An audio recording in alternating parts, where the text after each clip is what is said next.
सुनो, इंसान हमेशा पूछता रहा है, गॉड कौन है, कैसा है, कहां से आया, और कुरान जवाब देता है सिर्फ 4 आयतों में, लेकिन पूरी फिलॉसफी को साइलेंस कर देता है।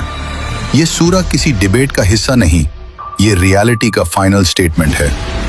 कुल हुवल्लाहु अहद, कह दो अल्लाह वन है। साइकोलॉजी कहती है इंसान कॉम्प्लेक्सिटी में कंफर्ट ढूंढता है।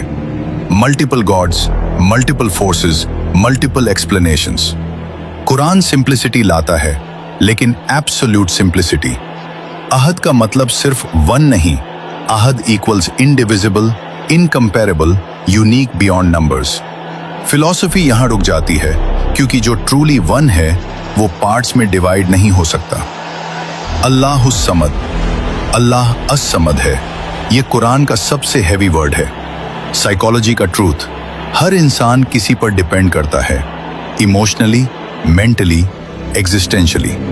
कुरान कहता है अल्लाह डिपेंड नहीं करता, बल्कि सब अल्लाह पर डिपेंड करते हैं।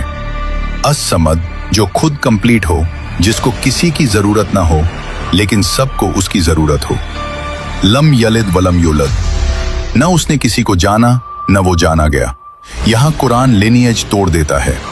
फिलॉसफी कहती है जो बॉर्न होता है वो टाइम में बंधा होता है, जो पैदा होता है वो लिमिटेड होता है। कुरान कहता है अल्लाह टाइम का प्रोडक्ट नहीं, अल्लाह टाइम का क्रिएटर है। इसलिए न फादर, न सन, न फैमिली ट्री। वलम यकुन लहू कुफुवन अहद, और कोई भी उसका इक्वल नहीं। ह्यूमन माइंड का सबसे बड़ा ट्रैप कंपैरिजन। हम हर चीज को कंपेयर करके समझते हैं, strong week, big small, more less. Quran यहां कंपैरिजन ही डिस्ट्रॉय कर देता है। अल्लाह का कोई रेफरेंस पॉइंट नहीं, अल्लाह को किसी से मेजर नहीं किया जा सकता। ये एब्सोल्यूट ट्रांसेंडेंस है। सूरह अल इखलास अल्लाह को एक्सप्लेन नहीं करती, अल्लाह को डिस्टॉर्ट होने से बचाती है। इसलिए नबी सल्लल्लाहु अलैहि वसल्लम ने फरमाया ये सूरह कुरान के 31 के बराबर है, क्योंकि अकीदा फाउंडेशन, और फाउंडेशन अगर गलत हो तो पूरी बिल्डिंग गिर जाती है।